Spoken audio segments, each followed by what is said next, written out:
Mateus 11, versículo 20. Então, a versão que eu vou ler, ela é uma versão chamada tradução brasileira, ela muda um pouquinho, tá? Então, começou a increpar as cidades onde se operava a maior parte dos seus milagres, por não se terem arrependido. Ai de ti, Corazim, ai de ti, Betsaida, porque se em Tiro e em Sidom se tivessem operados os milagres que em vós se fizeram, há muito elas se teriam arrependido em saco e em cinza. Eu vos digo, contudo, que no dia de juízo haverá menos rigor para Tiro e Sidom do que para vós. Tu, Cafarnaum, elevar-te-ás porventura até o céu? Descerás até o Hades, porque se em Sodoma se tivessem operado os milagres que em ti se fizeram, ela teria permanecido até o dia de hoje. Eu vos digo, contudo, que a menor rigor haverá no dia de juízo para a terra de Sodoma do que para ti. Irmãos, eu fiquei muito feliz porque parte do que foi hoje ministrado também está relacionado com o que a gente vai tratar agora. E de uma maneira muito simples, eu quero comentar algo com os irmãos a respeito desse texto. Algo que o Senhor me iluminou. Mateus 11, 20, geralmente quando nós lemos, nós olhamos aqui e falamos, nossa, que coisa terrível vai acontecer com essas cidades. Porque ali o próprio Filho se manifestou em realidade, o próprio Messias operou e ficou dias nesses locais, e estes homens não se arrependeram. E estes homens não ouviram a voz daquele que pregava, do próprio Deus encarnado. E estes homens, então, sofrerão um juízo terrível. Só que, enquanto eu li esse texto, o Senhor me trouxe algo em relação à questão da luz que esses homens receberam. Porque quando nós olhamos a questão de luz na palavra, geralmente nós olhamos a luz relacionada com a responsabilidade, certo? Então, quando a gente fala de luz, a gente geralmente pensa no texto, a medida de luz que recebeu é a medida de luz que será cobrada, porque é isso que a palavra fala. A quem pouco recebeu, pouco será cobrado. A quem muito recebeu, muito mais vai ser exigido, certo? E aqui é a mesma ideia. Só que esse texto ele mostra uma outra coisa para nós também em relação à luz. Quando nós falamos de luz, a luz ela não está só relacionada a um direcionamento que ela nos proporciona, porque a luz da palavra de Deus não tem a função única e específica de simplesmente iluminar o caminho para que a gente ande. Não tem a função única e específica de nos dar uma carga para que a gente então dê uma resposta necessariamente. Mas a gente tem que lembrar que, em primeiro lugar, o papel da luz é iluminar. Simples. O papel da luz é fazer as coisas serem vistas. E o que aconteceu nesse texto? O que o Senhor Jesus está falando para eles? Está falando que Ele mesmo, o próprio Filho, quando foi ter com eles, iluminou as suas obras e iluminou a sua condição. E o que o Senhor Jesus está colocando aqui, e nós precisamos entender isso, é que Tiro e Sidom, para os irmãos terem um pouquinho mais de embasamento, eu vou fazer um comentário muito rápido. Tiro e Sidom, ambas, elas eram cidades, principalmente Tiro, que eram conhecidas como celeiros do mundo. Elas eram cidades muito prósperas, onde as nações iam até elas buscar riqueza, suprimento. Nessa cidade, se nós fôssemos aprofundar um pouquinho mais, a gente encontraria a questão dos caldeus que habitavam nessas terras também, a gente encontraria toda uma questão de misticismo. Eles eram conhecidos como os povos mais sábios da época. Existe toda uma questão da religião caldeia, e são coisas bem mais profundas que a gente poderia entrar também. Então a gente está falando de ambientes onde existia uma corrupção espiritual, uma corrupção material muito grande. E um ambiente onde existia muita riqueza e muita prosperidade. Um ambiente onde a relação também daqueles povos com Satanás era uma ligação direta, por conta da questão espiritual e religiosa daqueles povos. Eles tinham ligação direta com Satanás. A religião da serpente, que às vezes alguns irmãos ouvem a gente comentar, também vem de lá. Também passou por aqueles locais. Então, A gente está falando de povos, irmãos, que tinham uma ligação direta com Satanás, uma ligação direta com demônios, uma ligação direta e corrompida no seu coração com Mamon também. Então nós estamos falando de uma condição extremamente pervertida, e a gente sabe que nesses locais, uma das coisas que era fomentada também era uma sexualidade indevida. Então a gente vê a própria prostituição, o gênero humano sendo prostituído e destruído conforme a criação do Senhor, e Satanás assim conseguindo corromper todas as áreas da sociedade e do ser humano daqueles locais. Percebe? Então é uma questão absurda. Então quando os irmãos forem ler, por exemplo, Isaías 23, vai vir referente à profecia sobre condenação para eles. A Tiro e a Sidom. Só que de repente também o Senhor vem e ele cita Cafarnaum e compara agora Cafarnaum com Sodoma. Sodoma a gente não precisa falar muito também. Sodoma todos sabem qual foi a questão deles. Além da questão das riquezas e do não auxílio aos necessitados, como a palavra traz, o principal pecado de Sodoma ainda era o fato da corrupção do gênero humano também.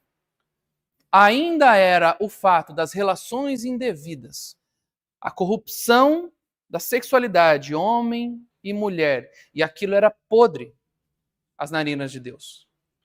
Ao ponto de que, se a gente fosse um pouquinho mais a fundo também, a gente encontraria o problema em relação aos próprios anjos e as relações indevidas que aqueles povos tinham.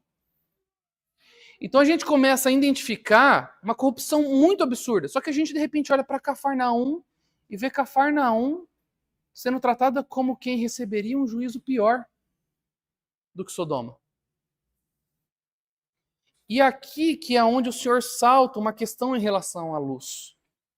Porque a luz do Senhor, ela expôs ali corações extremamente duros. E o problema é que a acusação do Senhor, ela mostra que Sodoma teria se arrependido se o Senhor tivesse vindo. Mas Cafarnaum não se arrependeu. Mostrando que a condição de Cafarnaum, de coração, é pior do que a condição de Sodoma. Olha o absurdo.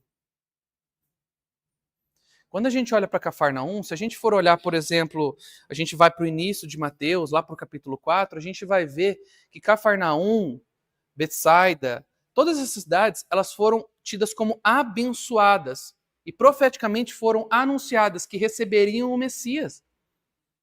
E receberam o Messias, e ali ele passou dias da sua vida andando por aquele lugar, operando milagres e trazendo a pregação do evangelho da salvação para aqueles povos.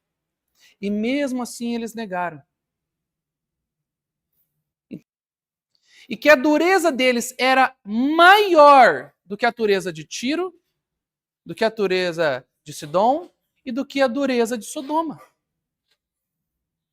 Irmãos, vocês conseguem conceber o quão terrível isso é? Porque se a gente for para pensar, qual era o pecado, irmãos, daquela cidade? O negar ao filho e ao poder do filho. E a vida do filho no meio deles. A dureza deles era tanta, irmãos, que não era necessidade de arrependimento de obras mortas. Mas era uma dureza tal qual que eles não estavam nem aí se a condição deles era ruim ou se era boa. Eles não queriam saber do filho. E negavam o poder do filho na vida deles. E negavam a pregação do evangelho na vida deles e o que esse evangelho produziria na vida deles. E o próprio filho foi expulso do meio deles. Mesmo expondo e lidando com eles, com expressões de poder visíveis, para que eles pudessem então se arrepender. Então o filho foi claro com eles. Não só falou como fez, e mesmo assim, eles não se arrependeram. E a condição de dureza desses homens era pior e maior do que Tiro, do que Sidom e do que Sodoma. Isso é terrível, irmãos, porque talvez a gente possa olhar para isso e falar assim, poxa, mas a gente não vê relato deles cometendo os mesmos pecados que essas cidades. E esse é o problema, irmãos, porque a dureza de coração não necessariamente ela vai levar a pessoa a cometer atrocidades, mas ela tem potencial para isso, mas não necessariamente. E isso é um problema muito grande. Por isso que a luz do Senhor, ela não serve só para iluminar os caminhos e ao mesmo tempo trazer peso, mas ela também serve para expor condições. E aqui eu quero levar os irmãos a uma reflexão sobre isso. Qual a reflexão? Quando nós olhamos, então, nós vemos o próprio Senhor na demonstração de poder e na pregação do Evangelho pela boca do próprio Messias, buscando trazer arrependimento e salvação a esses povos, os quais o negaram e foram duros de coração e não aceitaram ajustes. E não aceitaram o arrependimento. Irmãos, o Cristo objetivo estava lá. Ele foi aos que eram seus. E ele tentou os resgatar. Só que não existia um elemento naquele momento ainda liberado e livre para trabalhar nos corações, que é o Espírito Santo. Se nós trouxermos para a nossa realidade, quando nós olhamos esse texto, talvez a nossa primeira questão é: nossa, como eles eram terríveis pela dureza do seu coração. Mas, irmãos, todas as vezes que nós ouvimos a palavra de Deus, todas as vezes que nós lemos a palavra de Deus e nós vemos o Senhor Jesus na palavra e nós ouvimos e vemos as expressões de poder do Senhor, ou então nós vemos a graça de Deus no nosso meio por meio da ministração do Evangelho, e a gente reconhece as verdades da palavra, e isso não gera em nós arrependimento, constrangimento ou algum nível de mudança, qual é a nossa diferença para Cafarnaum? Porque é fácil, irmãos, nós olharmos esse texto e falarmos assim: quão terrível foi para eles, como eles eram ruins. Mas e nós, irmãos? Porque eles negaram a Cristo. E quem nós negamos quando continuamos vivendo em cima do nosso pecado? Que poder que nós negamos quando continuamos a viver em pecado? Não é a mesma coisa que nós fazemos quando fazemos isso?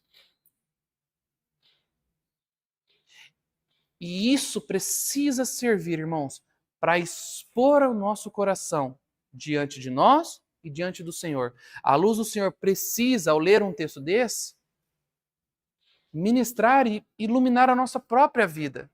Porque o negar a Cristo, irmãos, ali foi objetivo e direto, face a face, mas nós o negamos também. Quando negamos o poder do Evangelho para a salvação das nossas almas. Quando negamos o poder do Evangelho para o ajuste do que tem que ser feito.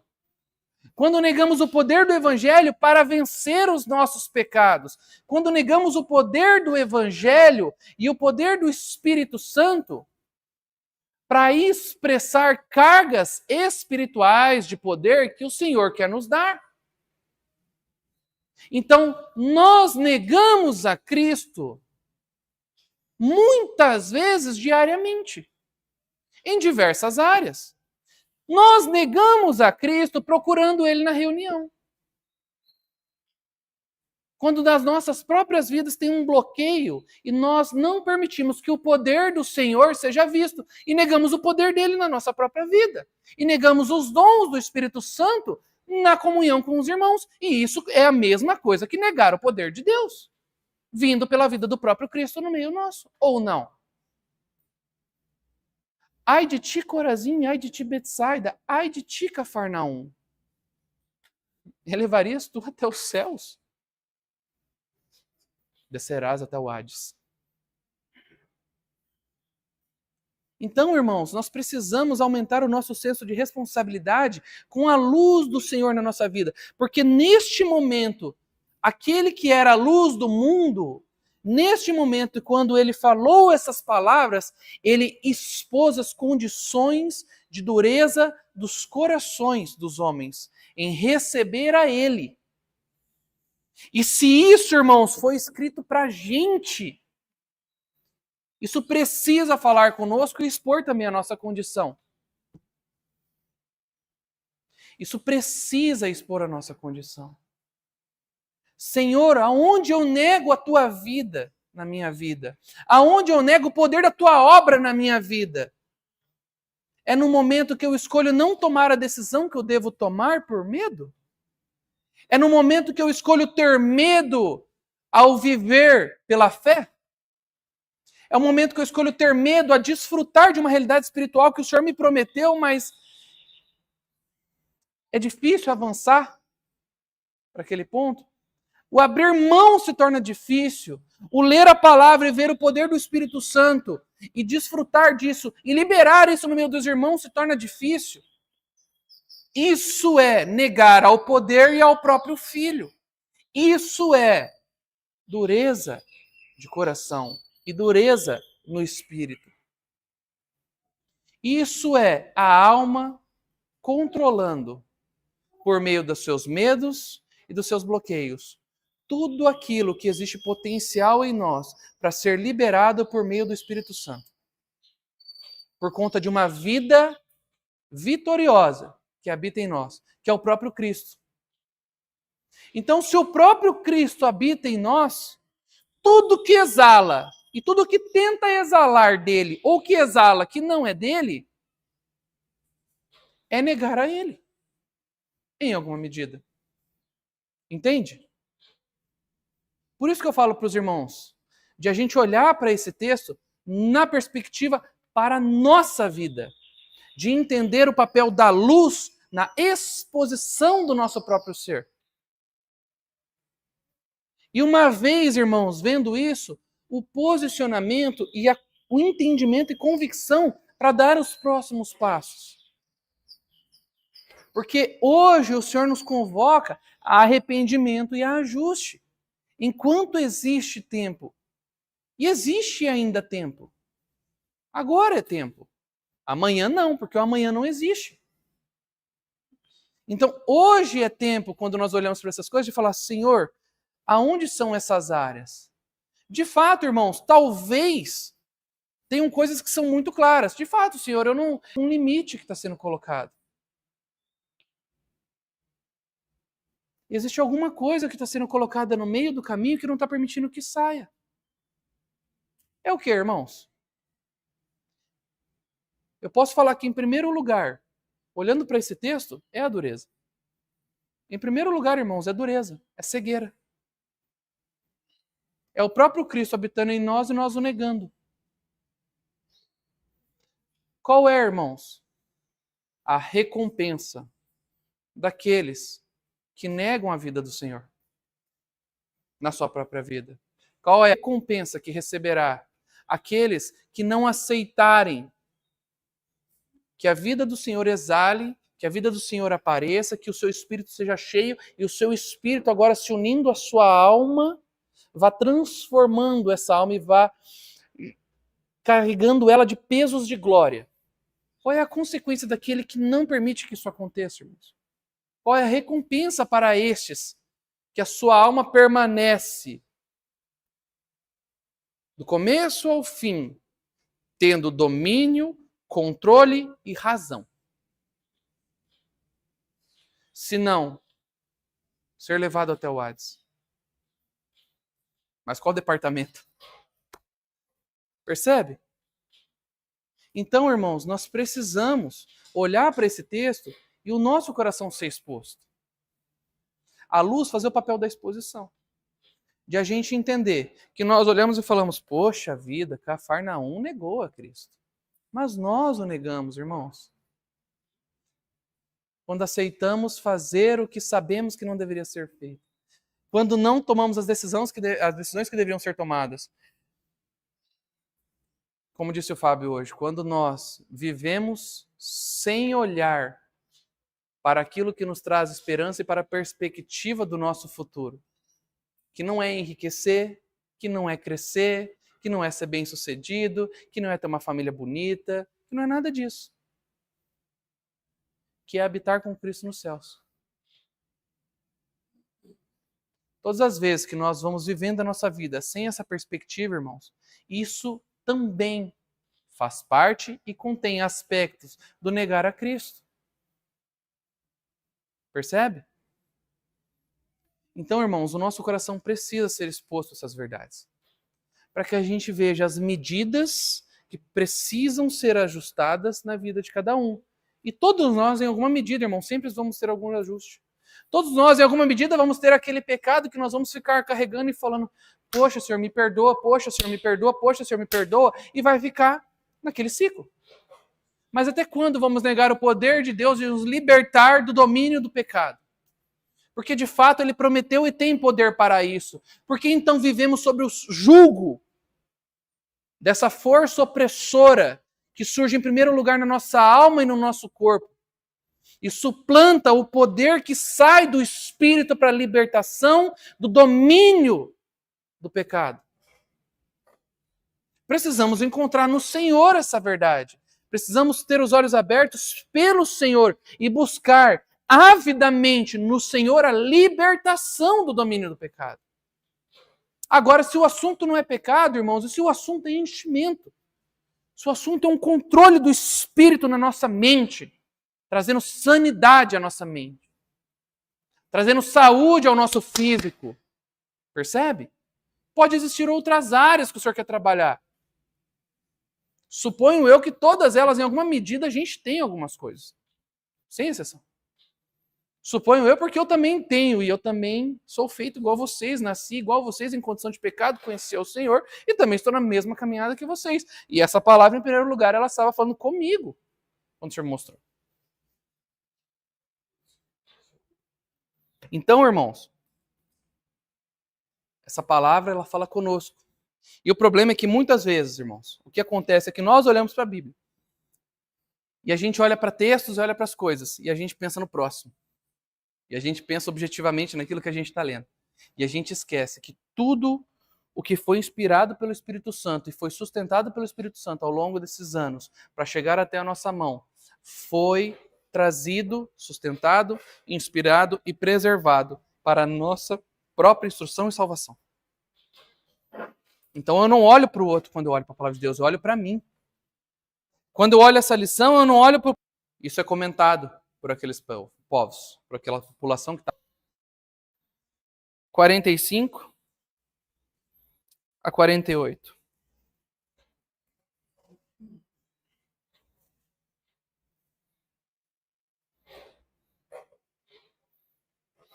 Quando aqueles homens olhavam para o Messias, falavam: talvez ele seja. Já operou um milagre aqui, já operou outro milagre ali.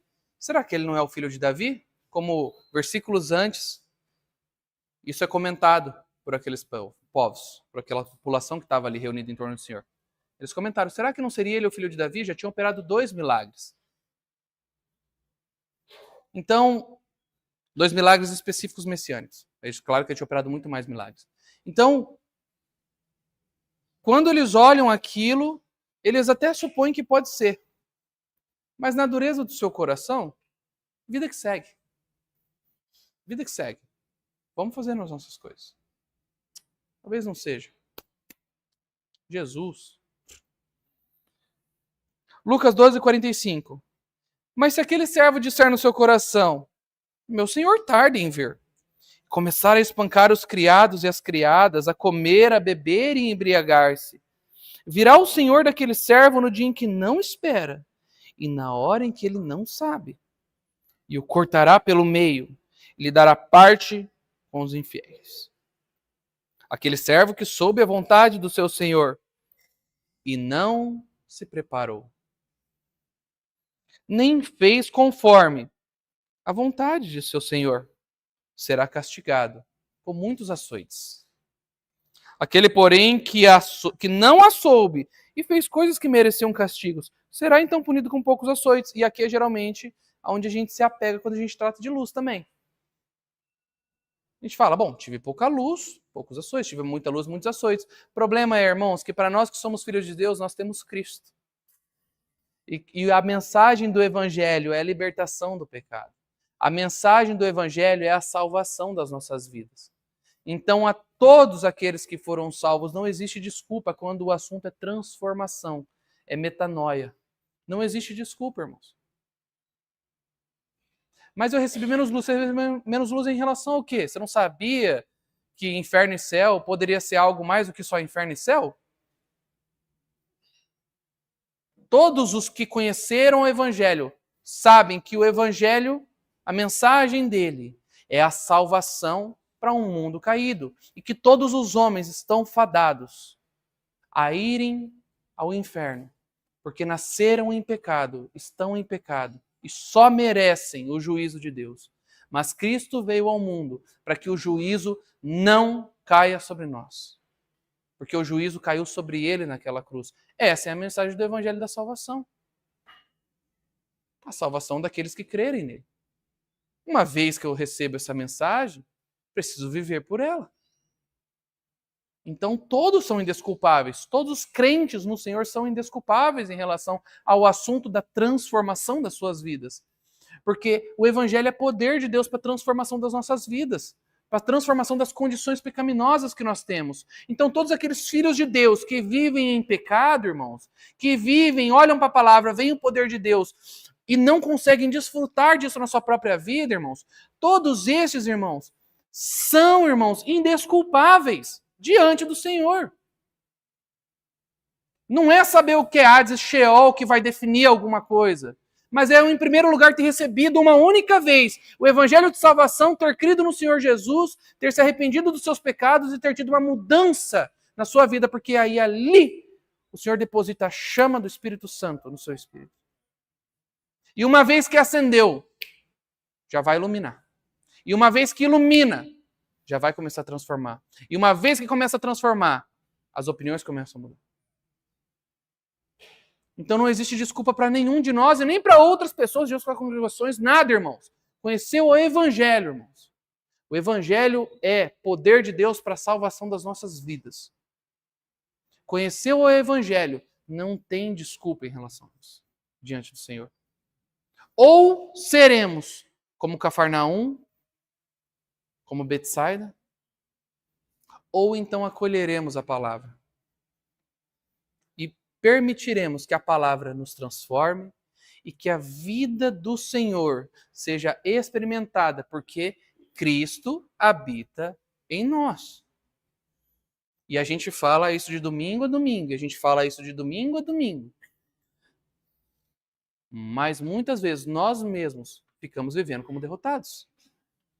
Mas Cristo habita em nós. Você tocando e permitindo que essa realidade seja verdade na sua vida ou não, Cristo continua habitando em você. O poder do Senhor está sobre a vida de vocês. Está sobre a minha vida. O não exalar a isso é a responsabilidade de cada um, negando ao próprio filho. O não corrigir rotas, irmãos, e não ter arrependimento, e tomar decisões, irmãos, que vão contra a própria palavra de Deus, é a responsabilidade de cada um. E isso significa o negar a Cristo. Isso significa negar ao poder do Senhor. E isso é a nossa responsabilidade. De todo aquele a quem é muito dado, muito será exigido. E daquele a quem é muito confiado, ainda mais lhe será exigido. E se aqueles homens, o Cristo foi visto objetivamente, e a nós que a habitação é interior e a própria vida dele agora tem o poder de nos salvar. Se por um lado, irmãos, eles viram ao Senhor e tiveram a oportunidade de falar sim ou não, por outro lado, o Espírito agora permeando e andando no meio, salvando e resgatando corações, agora vem e entra. Será que foi mais dado? Será que a carga é maior? Eu falo para os irmãos, a carga é maior. Porque se nós olharmos ainda para Mateus, e nós formos ver a respeito do reino dos céus, e o Senhor Jesus falando sobre isso, ele fala dos nascidos entre os homens. João Batista, de fato, ele é o maior. Mas quando o assunto é o reino dos céus, ele é o menor. Irmãos, o que aconteceu com João Batista? Ele conheceu o Senhor no ventre. Você sabe o que é isso? Lembra do episódio? Das barriguinhas vibrando? O Senhor Jesus, o Messias, o Salvador, o Deus encarnado em uma barriguinha, e na outra barriguinha João Batista. João Batista pregou arrependimento e preparou o caminho do Senhor Jesus. Quem foi João Batista, irmãos? Morreu pregando isso. Morreu preparando o caminho para que o Senhor viesse a trazer salvação. Por um lado, uma pregação de arrependimento e de ajuste, preparando o caminho para que a pregação da salvação e da misericórdia chegasse. A pregação de arrependimento antecedendo a pregação da salvação e da graça, que foi o que o Senhor Jesus veio fazer. Este homem, no reino dos céus, passa a ser o menor. Dentre os nascidos de mulher, ele é o maior. Mas quando o assunto é reino dos céus, ele é o menor. Será que isso não aumenta ainda mais a nossa responsabilidade? O Senhor Jesus está deixando claro, irmãos, que a responsabilidade daqueles que nascerem do Espírito é maior, porque diretamente ele está sendo derramado como vida e está se permitindo ser vida para os povos que assim crerem nele e que tomarem a decisão a favor. Percebe? Então, sim, irmãos, a nossa responsabilidade ela passa a ser maior. Romanos, capítulo 13, versículo 11. Romanos 13, 11.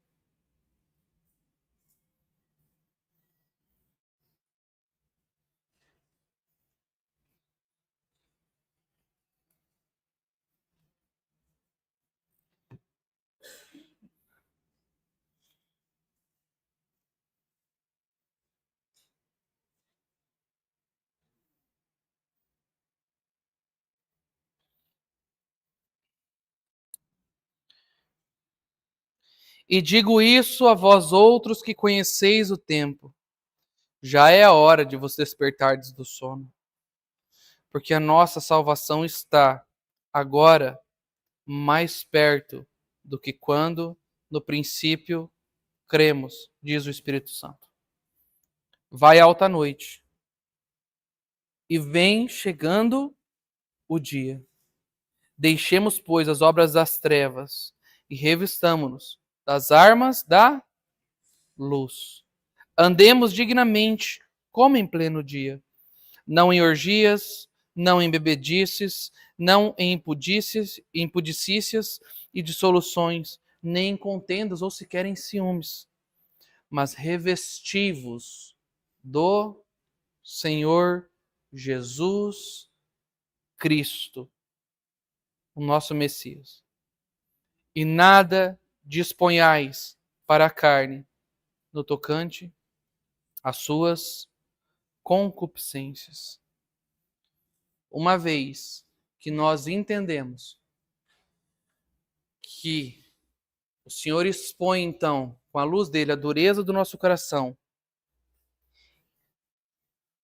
e o que isso significa para o Senhor e qual é o nível de juízo para com aqueles que negam ao Filho, a pregação do Evangelho e ao poder do Filho, então o Espírito Santo vem e ele encaixa para nós essa palavra. Vai alta noite e vem o dia. Revesti-vos então do Senhor Jesus Cristo. Não deis lugar, espaço moral. Não dá lado para tua carne. Esquece isso. Se despede das concupiscências, das orgias, bebedices, imundícias e pecados. Se revestindo então do Senhor Jesus.